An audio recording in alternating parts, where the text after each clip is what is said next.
Sa bawat bakas ng uling na kumakapit sa kanilang balat, tila nakaukit ang isang kwentong pilit ikinukubli ng usok.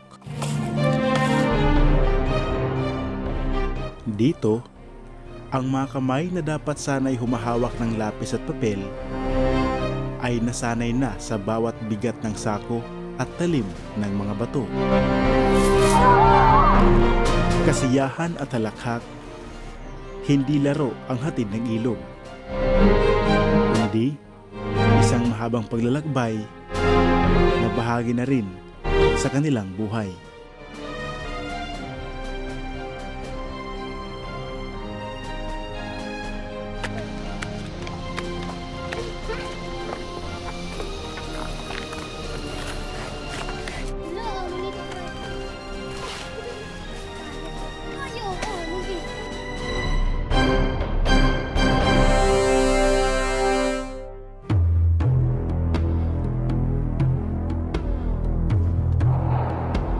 Ang barangay Kagtutuog ay isang liblib na barangay na sakop sa bayan ng San Jorge. Buwan ng Abril at Mayo taong 2025 ang unang itinampok ko ang barangay na ito sa dokumentaryong Landas ng Pangarap. Tahimik at payapa ang lugar. Masayahin ang mga tao. At simple lang ang kanilang pamumuhay. Malayo sa kabihasnan ng lugar, wala itong malapit na mulinuhan o paggawaan ng bigas na palay, kaya mano-mano itong binabayo ng mga tao dito para magsilbing pagkain sa pang-araw-araw.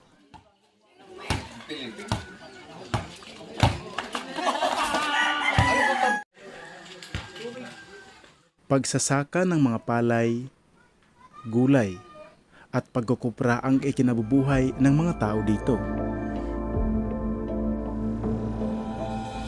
Kaya ilang dekada man ang lumipas, pagtatanim ng gulay, pagkukopra, at pagsasaka ng palay, yun pa rin ang karamihang hanap buhay ng ilang mga residente sa barangay na ito.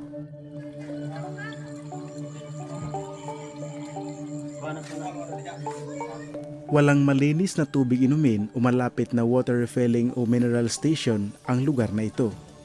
Kaya karamihan sa mga residente ay umaasa sa tubig inumin na nanggagaling sa ilalim ng lupa o kaya pumupunta pa sa bundok o umiigib sa gubat ng tubig na nanggaling sa sapa.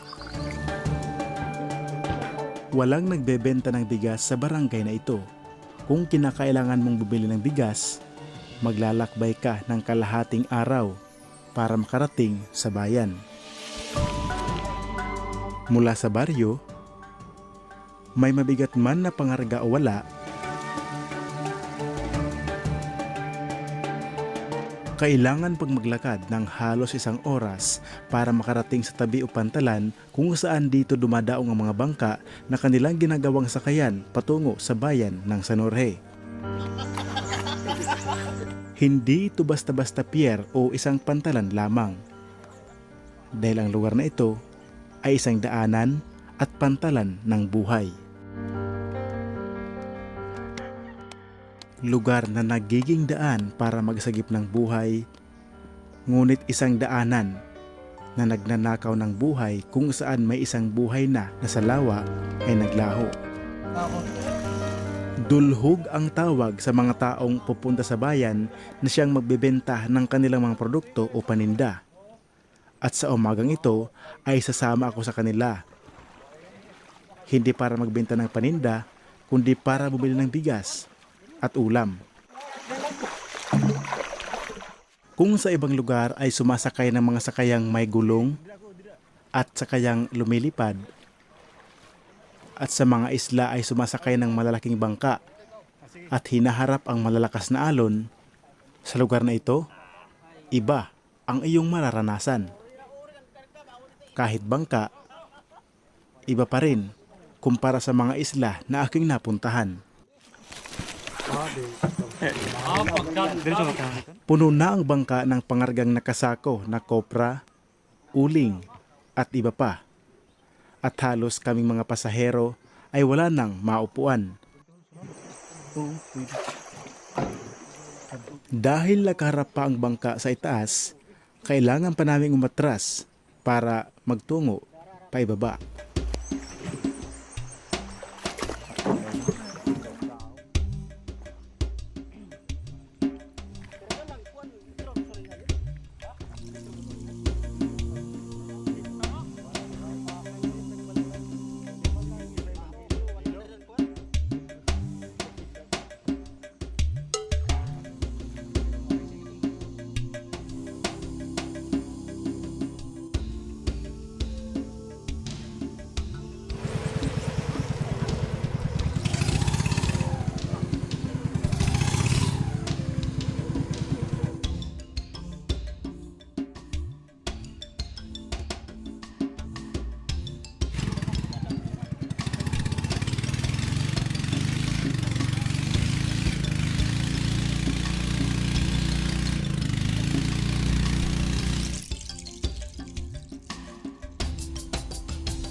Hindi perpektong lawa ang meron sa ilog na ito.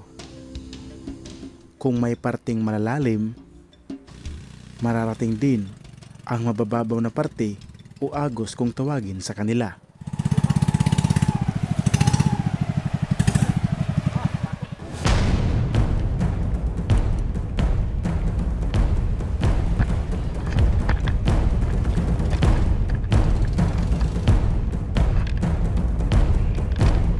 Maswerte lang ang biyahe ko dahil maaraw at walang dulot ng masamang panahon sa araw na ito.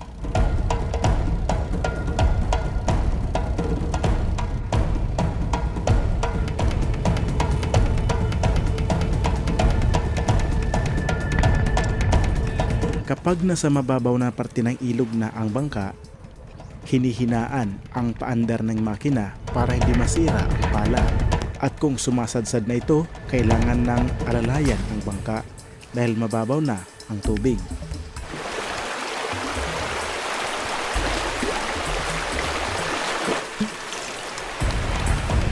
Bawat taon, ang bansang Pilipinas ay nagkakaroon ng malalakas na bagyo at dahil dito, ang ilog na ito ay binabaha ng malalakas at matataas na tubig. At dahil sa matataas na baha, ang malalapit na puno ng malalaking niyog ay natutumba at naaanod sa ilog. At sa kalaunan, ang mga ito ay nalalagay sa alanganin at hindi na naaanod sa malalalim na parte ng tubig, nai-stack na lang sa gitna ng mabababaw na parte. Dahil dito, dagdag peligro din sa daan ang mga puno ng niyog na nakahambalang sa gitna ng ilog.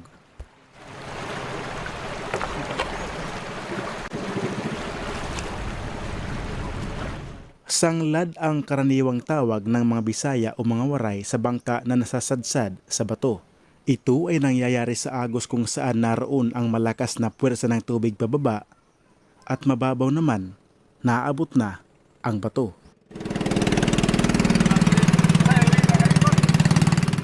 At kung nasa alanganin ang bangka o sanglad kung tawagin, ito naman ay inaalalayan ng mga pasahero at ang taong manulong kung saan siya ay may hawak na isang tukon o mahabang kawayan na siyang ginagamit pang gabay sa dulo ng bangka. At sa gayon, sila ay mapunta sa malalim na paharte ng ilog. At makalipas ang ilang minuto, tuluyan ng sumadsad o sumanglad ang aming sinasakyan. Saog. Ito ang tawag ng mga waray kung saan kapag sumasanglad na ang bangka, kailangan hilain ito patungo sa malalim na tubig.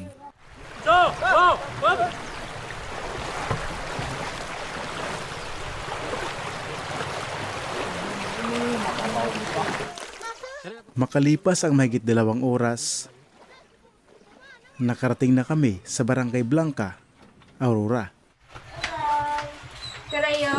Wala akong. Bumili muna si Unyot ng gasolina, pandagdag para makarating sa bayan. Ang Barangay Blanca ay ang ikarawang barangay na madadaanan mula sa barangay Kagtutuog. At dito, hindi na masyado pahirapan ang kanilang biyahe dahil isang agos na lang ng tubig o mababaw na parte ng tubig ang kanilang madadaanan.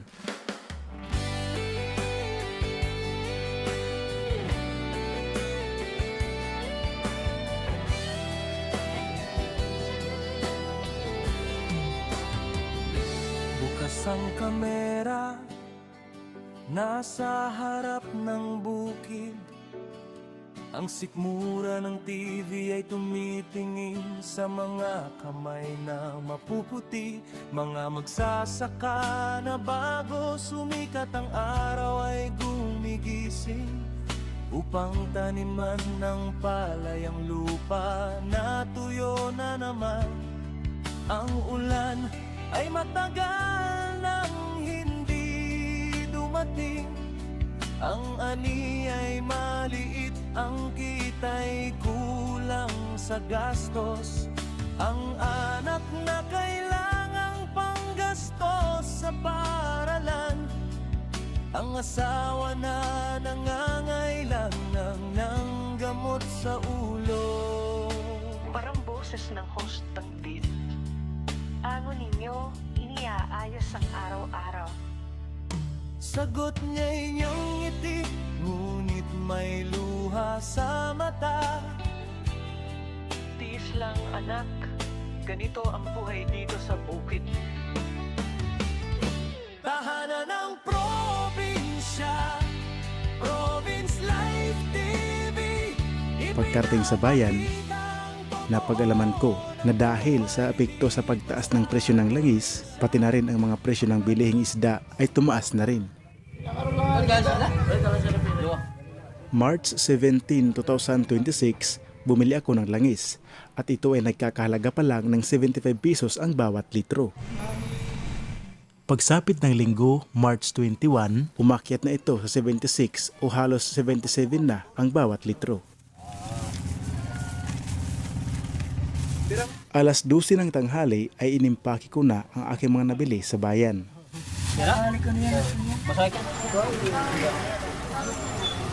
Ang bayan kung saan nagpapalitan ang mga produkto na nanggaling sa bukid at karagatan, lugar kung saan binibili ang mga pangangailangan sa tahanan, ay amin nang nilisan.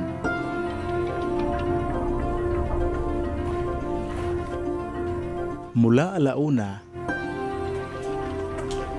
ay nagbiyahe kami pabalik sa Pantalan at sa pagsapit ng alas 3:30 ng hapon, kami ay matagumpay na dumaong at nakabalik sa tabi.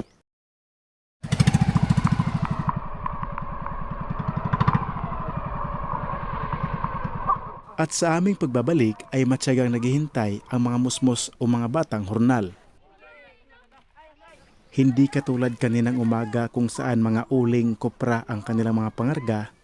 Ngayon, mga biniling paninda naman na dadalhin sa kanilang barangay. At ito rin ang pagkakataon para ang mga bata magkapera kung saan sila ay magpasuhol at kakargahin ang mga ito pabalik sa kanilang barangay. At ang tawag sa pagkakarga o pagbubuhat ng mabibigat na pangarga pabalik sa kanilang barangay kung saan ang mga bata ay binabayaran, hornal.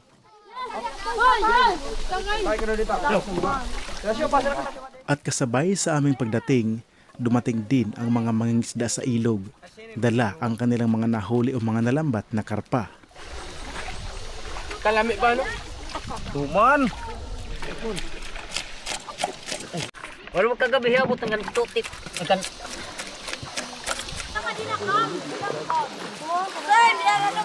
Sa daungan pa lang, ay may umagaw na sa aking pansin. 4 na maliliit na bata na tila malalakas ang kanilang katawan.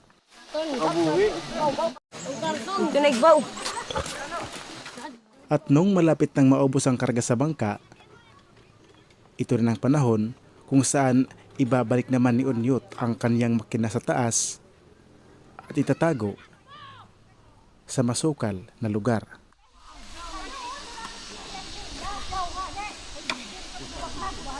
Mula sa baba ay naabutan ko sa taas na abala ang mga bata.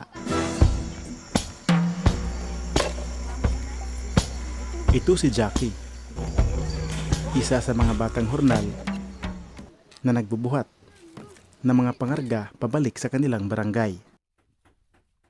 At ang kaniyang pinutol at pinagtira-pirasong bias ng kawayan, inilagay sa kalahati ng alat kung saan dito ilalagay ang kanyang mga pangarga sa kadahilan ng hindi gaano mabigat kung ito ay kanyang papasanin.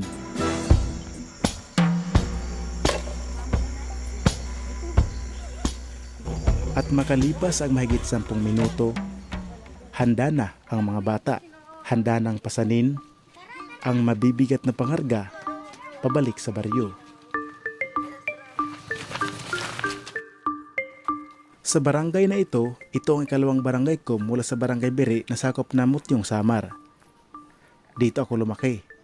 At katulad nila, naranasan ko ring maghornal o magkarga ng mabibigat na paninda mula sa barangay patungo sa kanilang pantalan at mula sa pantalan pabalik sa baryo. Kaya katulad nila, ramdam ko kung gaano kahirap magkarga o maghornal at ang kapalit ay mabayaran ng kakarampot na barya. Sa kanilang apat ay napansin ko ang maliit na batang may kargang dilaw na sako. At nung siya ay magpahinga at aking tanungin, hinuman ang pinakabata pa iyo? Ako. Ikaw ang puto. Sa edad na 10 taong gulang, nakikipagsapalar na ang batang ito sa mabigat na paraan para lang magkapera. May da ka mo balon pag-eskwela. Tagpira man niyo balon. Si 5 la. 5. Sa murang edad, ito ay kanilang ginagawa. Hindi sila inuutusan ng kanilang magulang, bagkus ito ay bukas sa kanilang kalooban dahil ginagawa nila ito sa paraang gusto nila. At sa mga murang edad, alam na nila kung paano magkapera sa marangal na pamamaraan.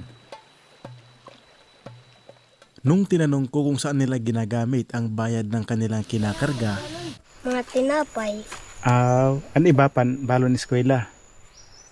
Tapos, di ba may da kaya na dara? Pero matsol ko na iton. Danay 50-40. Pangyayari na hindi dulot ng kanilang kahirapan, kundi parte ng kanilang kasiyahan at bahagi ng kanilang kabataan.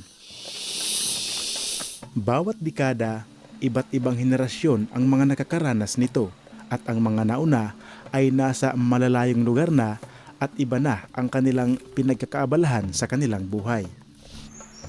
Nagtikang paghurnalhan. Grade 2. Mula sa pantalan, inaabot ng halos kalahating oras para makarating sa tuktok kung saan ito pa lang ang unang paahon ng daan.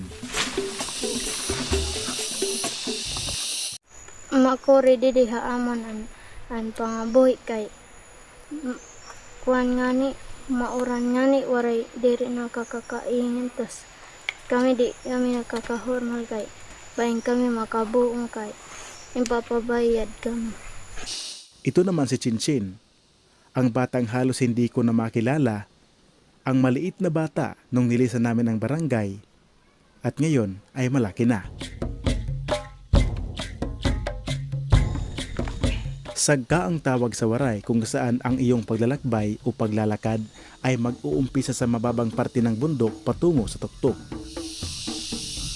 Sa bawat linggo, buwan, taon, dekada, ito ang nararanasan sa iilang mga residente o halos lahat ng residente sa barangay Kagtutuog. Pagkarating sa unang bahagi ng paahon sa tuktok, nagpahinga na ang iba. Ngunit ang isang nagkakarga ng yelong sako ay dumiritso. Ngunit kapag nasisira o nababasag ang mga pinapasan ng mga bata tulad ng mga soft drink o mga bote, ang nangyayari, Kami pa yung papabayad tas danayin kukuanan in iibanan sa hall. Tapos nag-iisog pa. Ta. Ha? Gingaran ni Gad? Arlito. Arlito. Are, ikaw? Jackie. Chucky? Jackie. Jackie? Ikaw? Raymond. Juan Jasin. Raymart? Justin. Jackie dito. Matapos makapagpahinga at makilala ko sila isa-isa, nagpatuloy ang kanilang paglalakbay.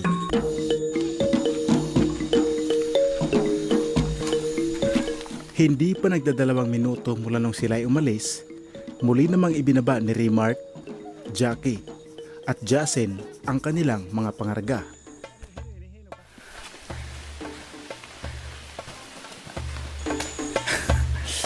Pag sugat din pirang sulit mo. Kanito Kay Maram. mismo. Kinsiyan mismo. Bako. Oh. At si Raymart naman ay 40 pesos ang halaga ng kanyang dala na pagkain ng baboy. At bawat nakakapagpahinga sa kanila, sila ay nagtatakbuhan patungo sa labas ng kanilang daanan. At nung sinundan ko ang mga bata, napag-alaman ko na isang sapa pala ang kanilang pinuntahan.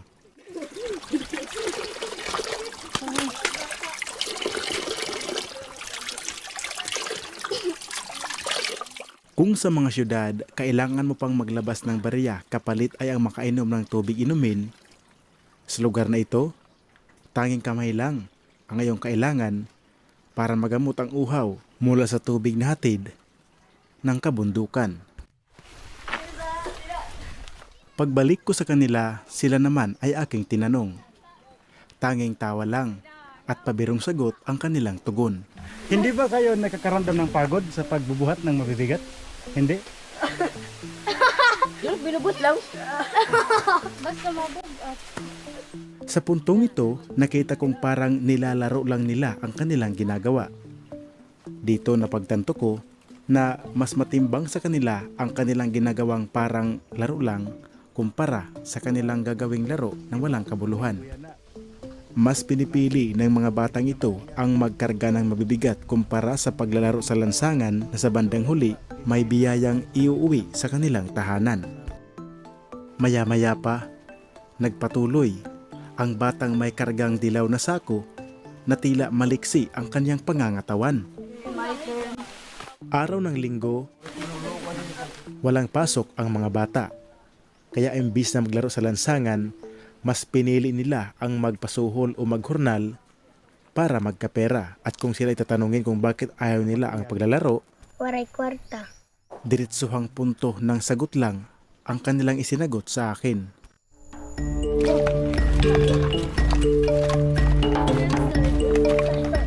At habang kami ay naglalakad pabalik sa baryo, nangyari ang hindi inaasahan.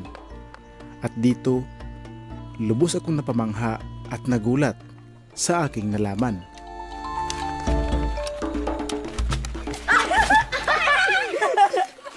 Yung pagtawag. Gurag. Kari. Ano ni? Ano ni? Bugas.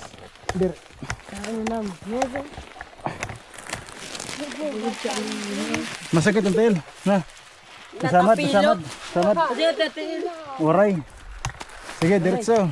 Dayon. Ang buong akala ko, lalaki ang batang ito.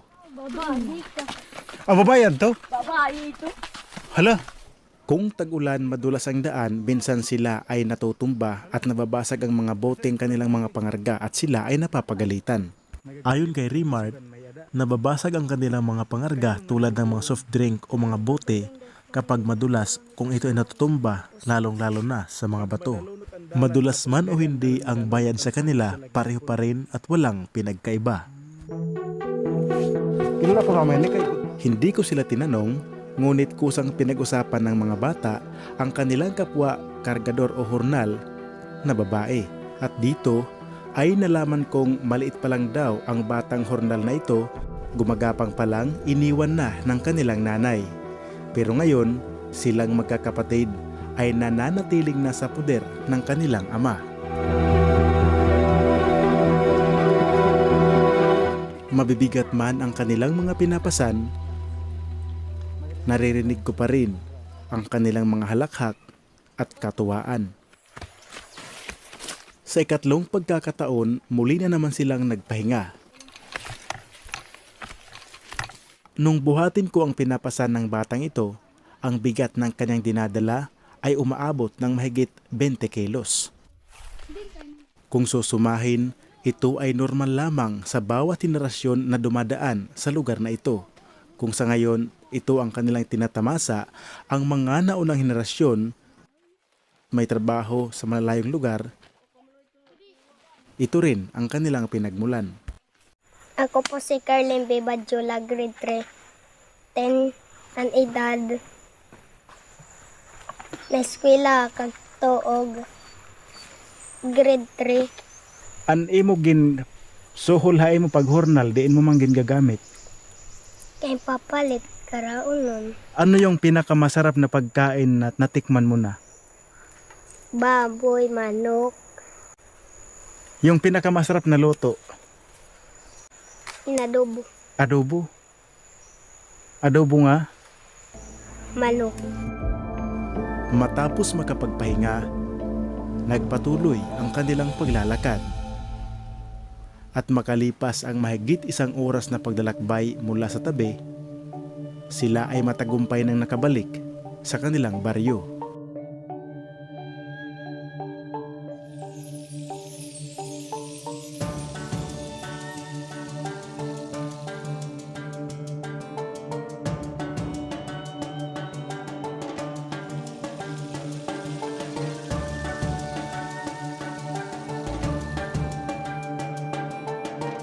Kinabukasan sa parehong pangyayari,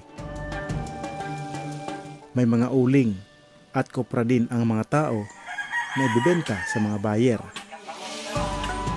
Mas mabibigat na ang kailangang kargahin, kaya mga binata ang kakarga nito, hindi ng mga bata na tulad nila Carlin, Jackie, Jasen at Remark. Maliban sa uling at kopra, gulay na ampalaya din ang isa sa pamumuhay ng mga tao dito. Walang bus o tricycle o kahit anong sakayan, tanging tsinilas lamang patungo sa ibabang bahagi ng kabundukan. Mula sa konkretong ninalakaran, ito ay naputol patungo sa luntiang bahagi sa ibaba ng kabundukan.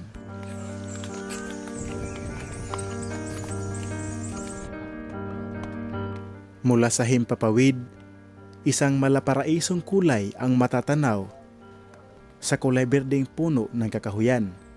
Ngunit ito ay kabalintunayan kung ikaw ay dadaan sa lupa na iyong aapakan.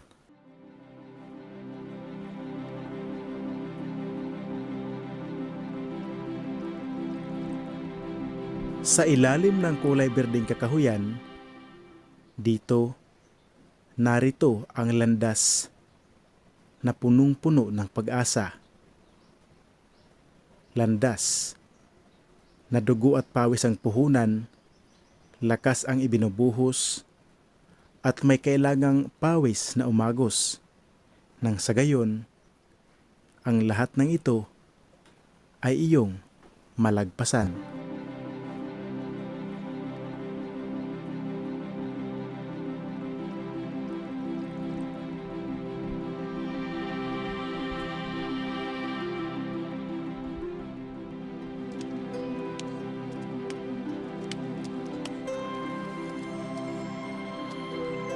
Sa ibabang dulo ng daan ay naroon ang tagpuan.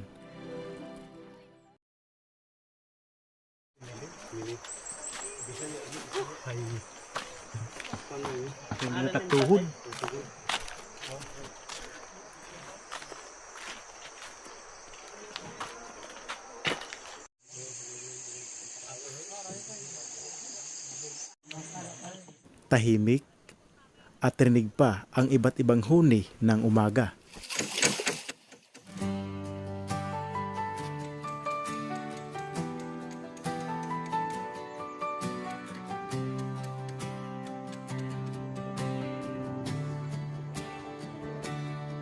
Mula sa liblib na sulok ng samar,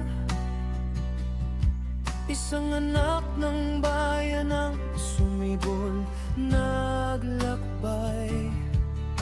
Antonio Cabubas, dalay simpleng pangarap, ibahagi ang kwento, hirap at sarap sa mga baryong malayo kung saan buhay ay payak.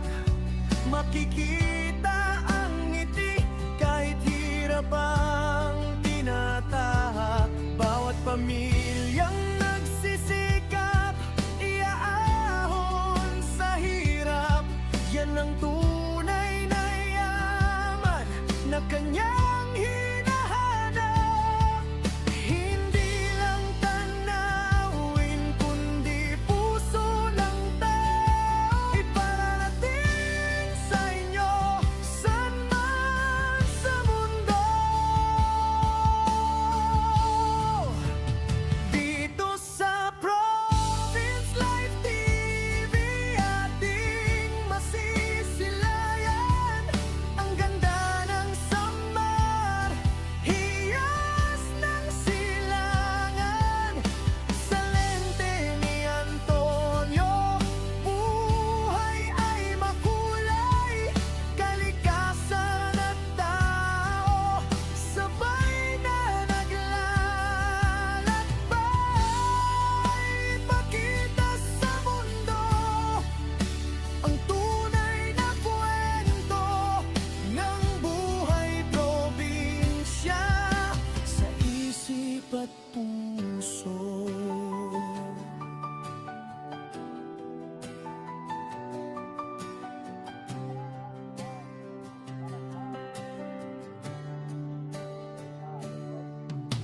Halinang suungin, dilim ng mga kuweba, sa ilalim ng bundok, hiwagay makikita.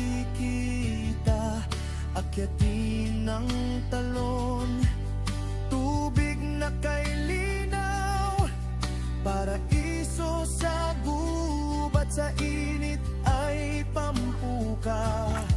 At sa laot ng dagat, daya ay sumisid, buhay mangingisda, ating mabatid. Bawat pamilyang nagsisikap, iaahon sa hirap. Yan ang tunay na yaman na kanyang hinahanap. Nung maikarga ang lahat, kasali na ang mga pasahero, ang bangka ay halos mapasok na ng tubig. Sa inyo, saan man sa mundo. Dito sa Province Life TV, ating masisilayan ang ganda ng Samar, hiyas ng silangan. Sa lente ni Antonio, buhay ay makulay, kalikasan at tao, sabay na naglalakbay. Ipakita sa mundo ang tunay na kwento ng buhay probinsya sa isip at puso.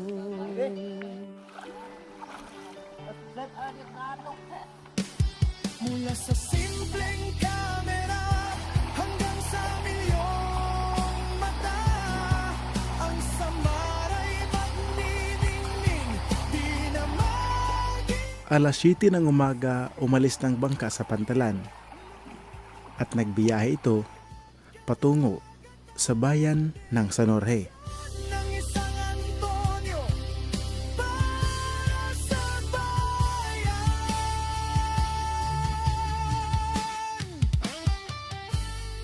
Sa isang buwan, maraming kopra ang idinideliver ng mga tao. Dahil sa ito sa kanilang pinagkukunan ng hanap buhay o pera, hindi lang kopra ang pwedeng maging pera kung ito ay tapos ng gawin. Ang pinagkunan ng laman na bagol o coconut shell ay isa rin sa pinagkakaabalahan ngayon, hindi lang sa mga matatanda, pati na rin ang mga bata. Sinusunog ang mga ito para maging uling o uring kung tawagin sa waray. Ngunit kung nagliliyab ang apoy, ito ay kailangang bantayan at sabuyan ng tubig para hindi tuluyang matupok hanggang sa maging abo.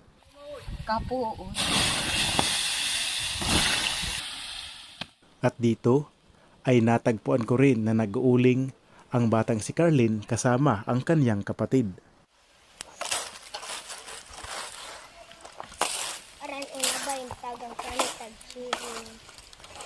Kanay man ini oring? Kanay man ini? Aw iyo.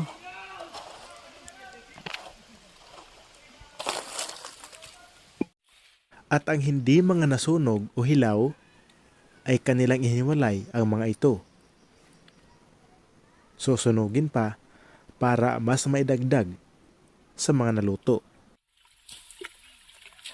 At kung may natitira pang apoy, ito ay tuluyang papatayin gamit ang tubig.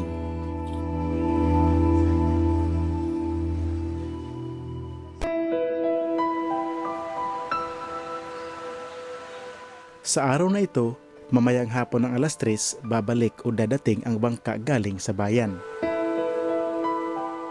Alauna pa lang, ang ibang mga bata ay nagtungo na sa ilog.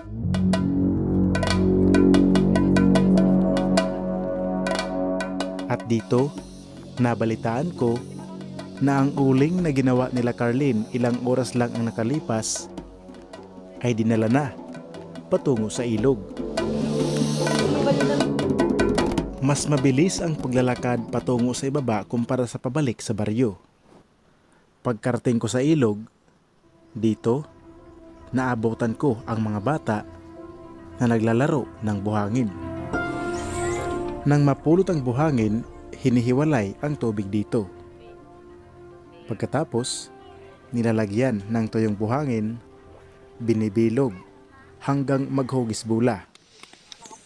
Hanggang sa maging matigas ang ito at kayang pagulungin. Sa mga oras na ito, sila ay malayang naglalaro at malayang tinatamasa ang pagiging bata. Habang sila ay abala sa paglalaro, ang iba naman ay tinatanaw lang sila. Natutunan nila ang paggagawa ng bulang buhangin mula pa sa mga naunang henerasyon, ilang dekada na ang nakalipas. Ito kasi ang nagsisilbing libangan ng mga bata habang sila ay matyagang naghihintay ng bangkang nagbibiyahe pa mula sa bayan. Ang mangyayari, pagsasabungin nila ang mga ginawang bulang buhangin at ang bulang buhangin na maunang mabasag, yun ang talo. Makalipas ang 15 minutos, tumigil sa paglalaro ang mga bata at masaya na tila ba may isang papuntahang lugar. Sikan kung tawagin ang kanilang pupuntahan.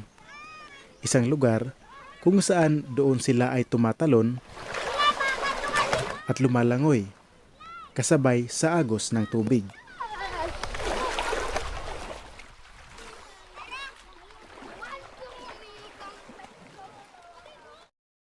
Ito ang sikan, bahagi ng gubat na nahati ng tubig at bundok. Dito, nagaganap ang halakhak at hiyawan ng mga batang maligayang naglalaro.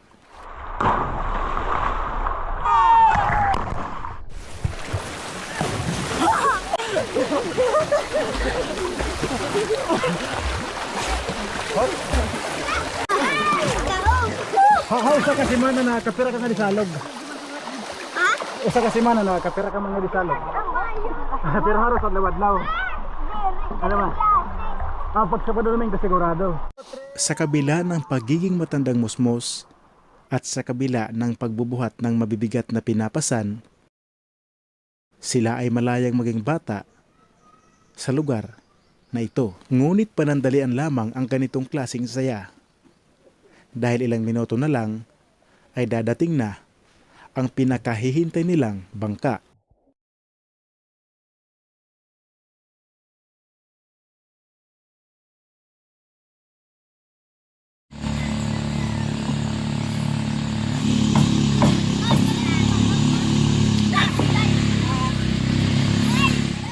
Sa wakas, dumating na ang bangka at ang mga bata ay nagbabantay na rin para sa paghuhurnal.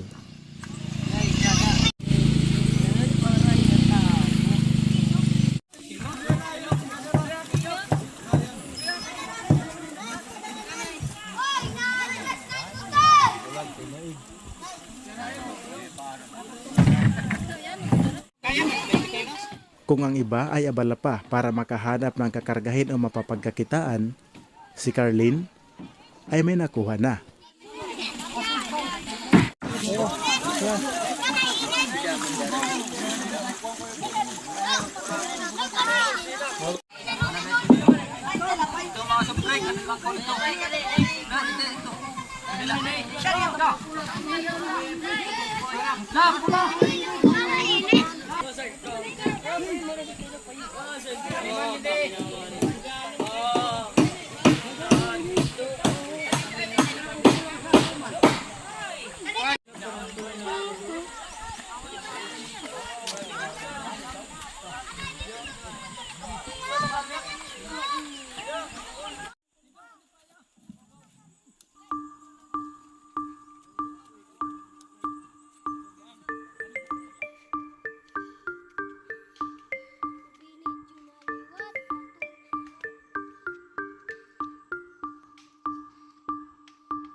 Pagsapit ng alas 4 ay nakabalik na kami sa barangay.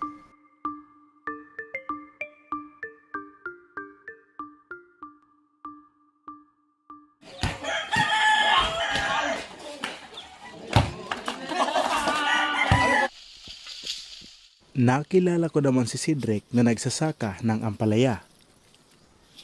Pero bago kami pumunta sa kanyang sakahan, dumaan muna siya sa uling at inilagay sa sako.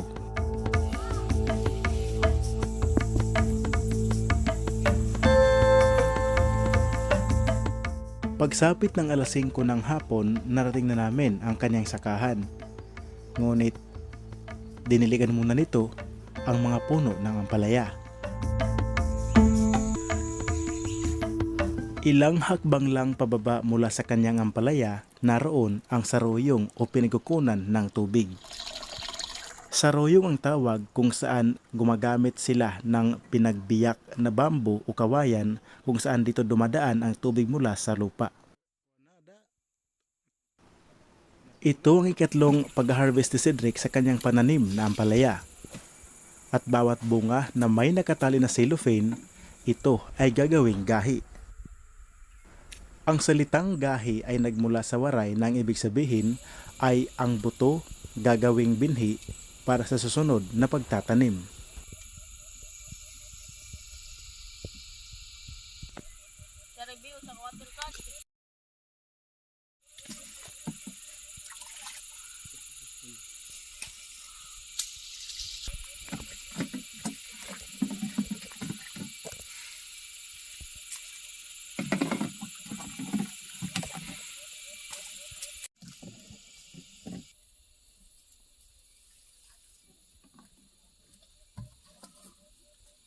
Yan, talaga sweet.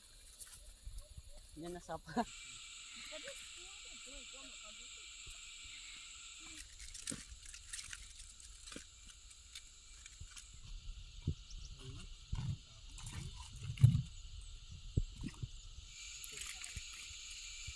Humigit kumulang kalahating oras ang pag-iibon ng mga bunga o pag-harvest ng ampalaya. At pagkatapos, ito naman ay ilalagay sa loob ng alat, ngunit para mas safety ang kanyang pagkakalagay, kailangan lagyan ng alat sa loob ng dahon ng saging. Ay, kambulig. At nung buhatin niya ito, ang kanyang pagkakatansya ay mahigit 30 kilos ang bigat. Sino asa daw? At ang bunga na may nakataling cellophane, nung ito ay kanyang biyakin, hinog na at kulay pula na ang buto sa loob. Rugi. Ay, paano ko nasabit? Ayaw ba?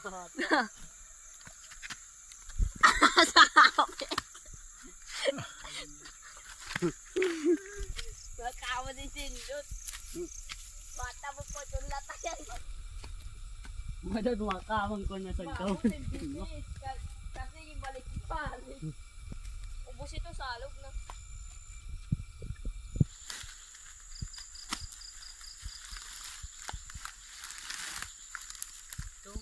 Kabutang. Isa. Brian. Uy, nanahuno. Kinabukasan, si Cedric din ang nagdala ng kanyang ampalaya patungo sa pantalan para makatipid kung siya ay kukuha pa ng kurnal na babayaran pagdala ng ampalaya. At dito ay nakita ko rin si Carlin at ang kanyang kapatid na pupunta sa bayan para ibenta ang kanilang ginawang uling. At habang kami ay naglalakad, tanaw pa na parang umuusok ang hamog.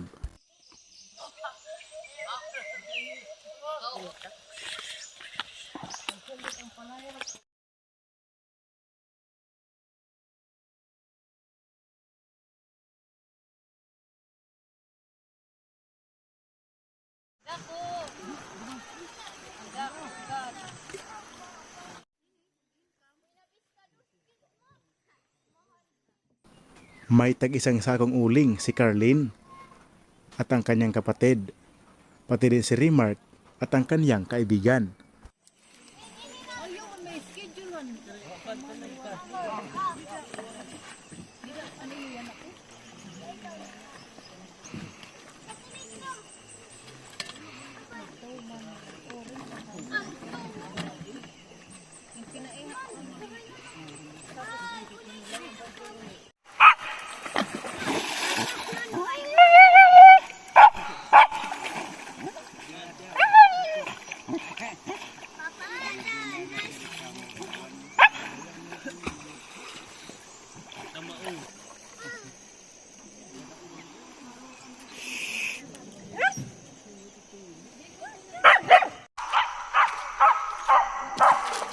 Ay, naman yung oring.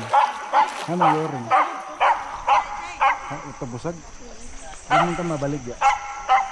Binabit ka. Smoke ka to. Smoke ka to sa noray. Nani badli?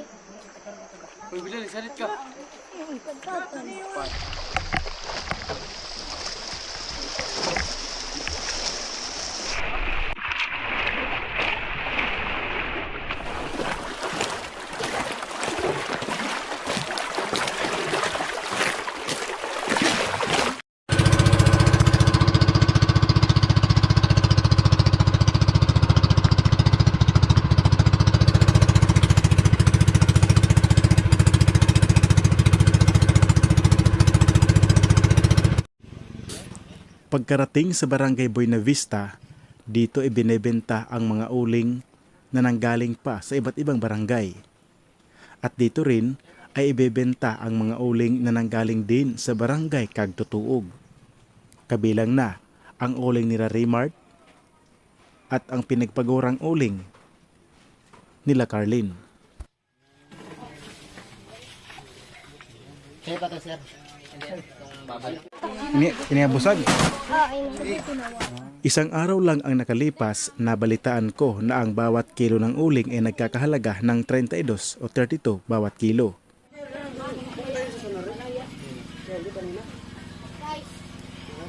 Ngunit nung nakapunta ako sa lugar kung saan doon ibinebenta ang kanilang mga produkto tulad ng uling, napag-alaman ko na mula sa 32 kilos ang bawat kilo, ito ay bumaba hanggang 28 na lang ang bawat kilo. Ayon sa sabi-sabi, bumagsak ang bilihan o presyo ng uling dahil ang iba binabasa, ang iba naman ay hinahaluan ng lupa. Ilang sandali pa ay dumaan muna ang bangka kung saan nakasakay sila Carlin para ibenta ang kanilang uling. Dahil sa mababaw ang ilog na kanilang dinadaanan sa mga agos kung saan marami ang mga bato, ang timon ni Kinkin sa kanilang bangka nabaluktot kahit ito ay isang bakal.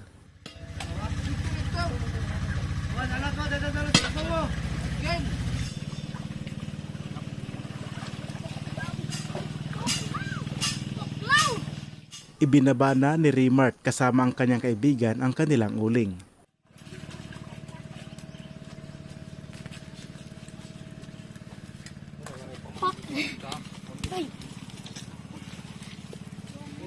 Ano?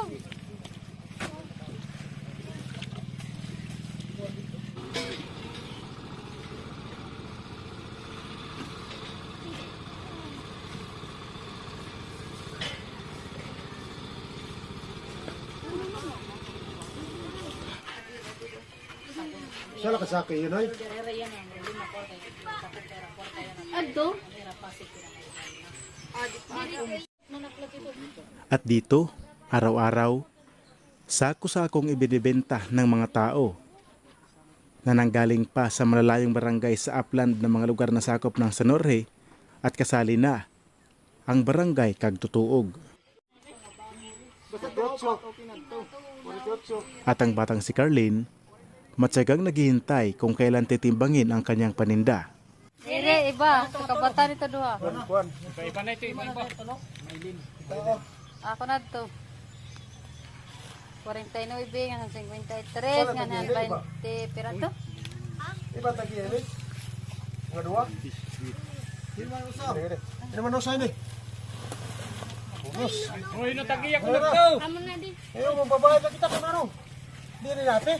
Kangko ang puldo. Kano ito? Kapuldo.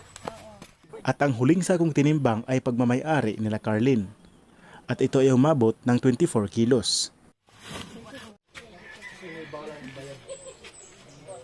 Sa bigat na 24 kilos, ang kanilang dala ay nabayaran sa halagang 672.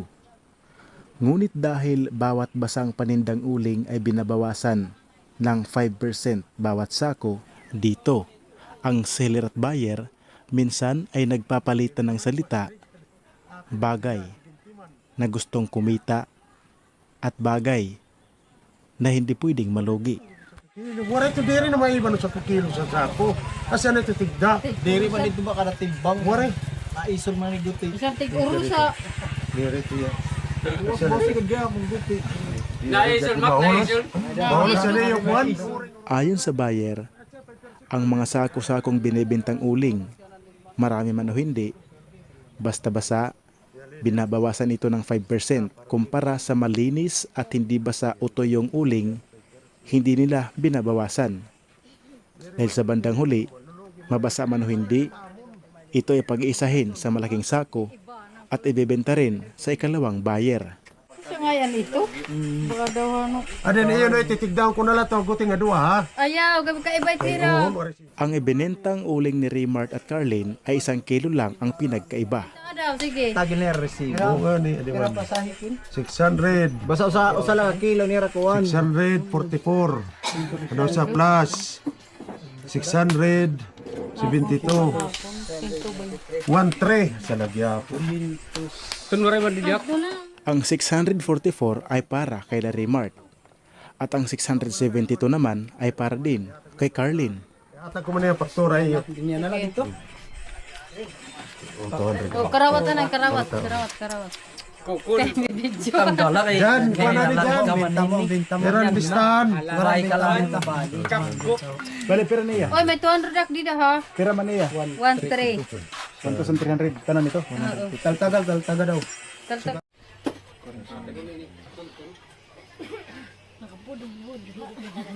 Usa lang ang kilo ni rakuan. 644. Ano sa plus? 672. 13 sa lagyapo. At nung mapasa kamay ni Carlin ang bunga ng kanilang pinagpaguran, bakas sa kanyang mukha, ang ngiti o tuwa na kailanman ay hindi mababayaran. Bale, pera niya. Oh, may 200 rak dito ha. Pera man niya. 1-3.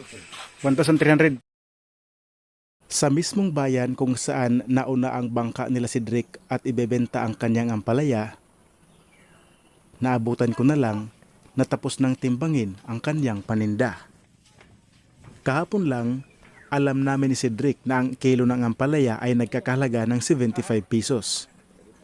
Ngunit nung ito ay kanyang ibenta, napag-alaman namin na 70 na lang ang bawat kilo. At ang kanyang kinuhang hinarvest na ampalaya ay umabot ng 30 kilos. Kung susumahin, ang kanyang kinita sa kabuuan ay nagkahalaga lang ng 200 pesos. Diba si say mo 75 pa to, no? Kakano lang nag-70? Kulop. Ay, sorry. Iba nga ni 60 na lang po. Binabista 60 naman na. Ang masaklap, habang tumataas ng tumataas ang presyo ng langis, silang mga magsasaka naman ay patuloy na bumabagsak ang bili ng kanilang mga paninda. Pira tanan. 2-1. Anong kaya to palitan? Anong kaya palitan? Bugas nga dito. Bugas tapos. Abuno tapos tubo. Tubungan. Baboy. Hindi pati tubungan tao. Balak ko pa sanang hintayin ang bangka na sinakyan nila Carlin at subaybayan pa kung ano ang kayang mabili ng kanilang kinita kasama si Cedric, ngunit nabalitaan kong si Mama ay sinugod sa ospital.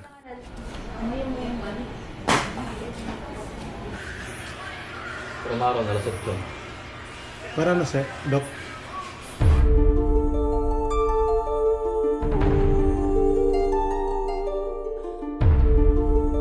Sa dulo ng bawat matarik na daan at sa bawat bigat na binababa, doon natin makikita ang tunay na kulay ng kanilang mga pangarap.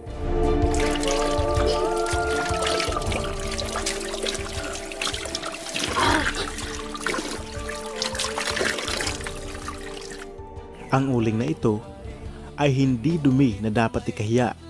Anak na naghihintay sa tahanan, kaya kahit pagod, patuloy pa rin silang nagpupumili. Muli ang boses ng host, paano ninyo kinakaya? Aling Nena, ang hirap ng buhay. Ito ay medalya ng kanilang pagsisikap Pagod niya'y tiis lang anak, may pamilya akong inaalagaan. Ito ang buhay natin at ito ang at bawat butil ng pawis na pumapatak sa ilog ay saksi sa isang katotohanan Province Life TV. Ipinapakita ang totoo ng buhay dito sa probinsya. Ang mga pagsubok, na ang liit ng kanilang katawan walang katapusan. Ngunit ang pagtitiyaga ay hindi hadlang sa laki ng kanilang paninindigan. probinsya. Maaring ngayon ay pasan nila ang bigat ng mundo. Na nagtatrabaho ng husto. Naniniwala ko na ito ay bahagi ng pagsubok lamang sa kanilang buhay. Ito ang buhay natin, totoo. Dahil ang mga kamay ng mga batang ito ay ang siyang mag-aangat sa kanilang pamilya mula sa hirap. Ang kamera ay isasara na, ngunit ang kwento ay Hindi sila basta bata na nagkakarga lamang. Sila ay mga bayaning hindi sumusuko sa anumang hamon at agos ng buhay. Dahil sa ngayon, pasan na nila ang kanilang mga pangarap. ng pagtitiyaga. Tahanan ng probinsya. Mula dito sa Barangay Kagtutuog, sakop ng San Jorge, Samar, ako po si Antonio Cabubas at ito ang Province Life TV. Discoveries, History, Explore, and Docu Network.